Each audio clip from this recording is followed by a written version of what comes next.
오늘 우리가 함께 묵상할 말씀은 예레미야 9장 23절에서 24절까지의 말씀입니다. 예레미야 9장 23절에서 24절까지의 말씀을 읽고 오늘 우리에게 주시는 하나님의 은혜를 함께 나누도록 하겠습니다. 나 주가 말한다. 지혜 있는 사람은 자기의 지혜를 자랑하지 말아라. 용사는 자기의 힘을 자랑하지 말아라. 부자는 자기의 재산을 자랑하지 말아라. 오직 자랑하고 싶은 사람은 이것을 자랑하여라. 나를 아는 것과 나 주가 긍휼과 공평과 공의를 세상에 실현하는 하나님인 것과 내가 이런 일 하기를 좋아한다는 것을 깨달아 알만한 지혜를 가지게 되었음을 자랑하여라. 나 주의 말이다. 아멘. 동물원에 가본 지 꽤 되었지만 그래도 아직도 제게 그 어린 시절 동물원에서 봤던 동물들이 그 머릿속에 그려지고는 합니다. 동물원에서 제가 많은 동물을 봤지만 제일 화려한 동물은 그 수컷 공작새였던 것 같아요. 날개를 활짝 폈을 때 그 화려함이 어렸던 저의 시선을 사로잡았고 지금도 공작새가 그 날개를 활짝 펴면 와 하고 그 탄성이 저절로 나오곤 합니다. 이렇게 수컷 공작새가 화려한 날갯짓을 하는 그 이유는 제가 알기로는 암컷에게 자기 자신을 뽐내고 자랑하기 위한 것으로 알고 있어요. 그 종족 번식을 위한 자기 자랑의 표시인 거죠.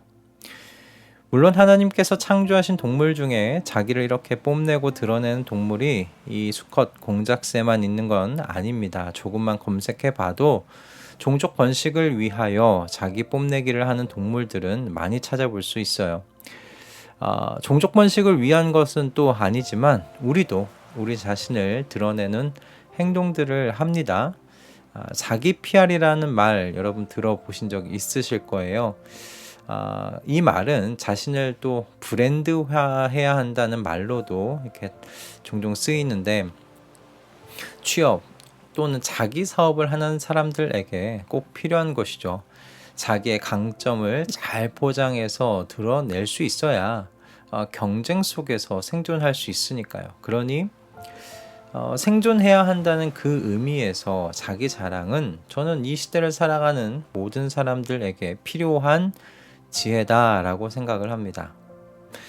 자, 그렇다면 오늘 이 말씀의 23절에서 말하는 그 자랑하지 말라는 건 무슨 의미일까요? 지혜 있는 사람은 지혜를 자랑하지 말아라. 용사는 자기 힘을 자랑하지 말아라. 부자는 자기의 재산을 자랑하지 말라고 이야기합니다. 물론 여러분들도 느끼셨을 것 같은데요. 여기서 말하는 이 자랑은 생존이라는 주제와 거리가 있고요. 자신의 강점을 잘 포장해서 드러내 경쟁에서 이기는 것과도 좀 그 의미가 멉니다. 본문에서 번역한 자랑하다라는 말은 송축하다, 찬양하다라는 뜻으로도 사용되고 있어요. 이런 의미들로 사용될 때를 우리가 뭉뚱그려서 함께 좀 생각해 보면 자랑하다라는 말이 담고 있는 뉘앙스를 생각해 볼 수 있을 것 같아요. 여기서 그래서 자랑하다가 가지는 뉘앙스를 전 이렇게 이야기할 수 있겠다 싶습니다. 자기 자신이 생각하기에 최고의 것이라고 여기고 있는 것. 자기 자신이 생각하기에 최고의 것으로 여기니 그것을 송축하고 또 그것을 찬양할 수 있지 않겠습니까? 지혜 있는 사람에게 지혜는 그가 자신의 인생 속에서 최고의 것으로 여기고 의지하는 것일 테고요. 용사에게 자기 그 힘도 같은 의미일 겁니다. 부자에게 자신의 그 많은 재산은 더할 나위 없을 거고요.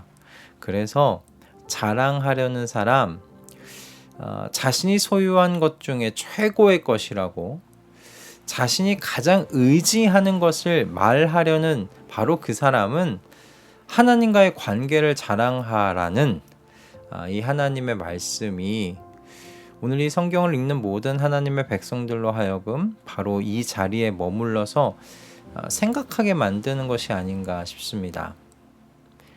저는 이 말씀에서 쉽게 발이 떨어지지 않았어요. 그 이유는 이 말씀이 하나님을 모르는 이방 사람들에게 지금 하고 계시는 말씀이 아니라는 이유 때문이었습니다. 하나님을 알며 하나님의 백성이라고 자처하는 사람들에게 지금 하고 계시는 말씀이에요. 그런데 참 불행하고 어떤 의미에서는 제 마음이 아픈 것은 하나님의 백성이라는 사람들이 하나님을 지금 자랑하고 있지 않은 겁니다. 하나님과 맺은 그 영원한 관계를 의지하지 않고 있는 겁니다. 오히려 하나님께서 하나님을 자랑하라고 먼저 말씀하고 계신 거예요. 그래서 저는 이렇게 말씀하시는 하나님 때문에 마음이 좀 아팠고 죄송했습니다. 이때나 지금이나 하나님의 백성의 자랑은 선물을 주신 하나님이 아니라 하나님께서 주신 선물이구나 라고 그런 생각이 들더라고요. 지혜 있는 자가 자랑하는 지혜, 하나님에게서 비롯된 것이죠. 용사가 가진 그 힘도 하나님께서 원천이십니다. 부자도 마찬가지고요. 그 큰 재산 다 하나님의 선물이지 않습니까? 다 이 모든 것들이 하나님에게서 비롯된 것들입니다. 그런데 하나님을 믿는다는 이 하나님의 백성들의 자랑이 하나님이 아니시고요. 하나님께서 주신 선물이라는 겁니다. 이렇게 좀 묵상이 깊어지면서 어제 읽었던 예레미야 말씀 중에 2장 13절의 말씀이 떠올랐어요. 참으로 나의 백성이 두 가지 악을 저질렀다. 하나는 생수의 근원인 나를 버린 것이고 또 하나는 전혀 물이 고이지 않는 물이 새는 웅덩이를 파서 그것을 샘으로 삼은 것이다. 저는 오늘 이 말씀과 비슷한 말씀이라는 생각이 들었습니다. 의지하고 자랑해야 할 분을 오히려 버리고 물도 고이지 않는 새로운 웅덩이를 자랑하고 있는 모습이 지금 이 말씀에서 고발되고 있는 하나님의 백성들이란 생각이 들었기 때문입니다. 이 말씀은 하나님을 모르는 사람들에게 주신 말씀 아닙니다. 하나님의 백성인 이스라엘 백성들에게 하고 계신 말씀이며 시대를 초월하여 오늘의 저희에게도 동일하게 주고 계신 말씀입니다. 오늘의 그리스도인이 자랑하고 있는 것은 무엇입니까? 하나님을 모르는 세상에 속한 분들과 똑같은 것은 아닙니까? 집을 자랑하고 차를 자랑하고 자녀를 자랑하고 성공과 출생을 자랑하고 있지는 않습니까? 드러내어 자랑하진 않을지 모르겠지만 마음으로는 이런 것들을 의지하고 있진 않습니까? 하나님의 백성은 하나님을 소유한 사람들입니다. 생수의 근원에서 영원히 마르지 않는 그 샘물을 마시며 사는 삶을 보장받은 사람들입니다. 그래서 세상의 권세를 잡은 사탄의 전략은 분명해요. 하나님의 백성들이 이미 가진 이 생수의 근원만으로는 부족하다고 느끼게 하는 겁니다. 살아가는데 다른 것들이 더 필요하다고 생각하도록 만드는 것이죠. 그러니 여러분 기억하셔야 됩니다.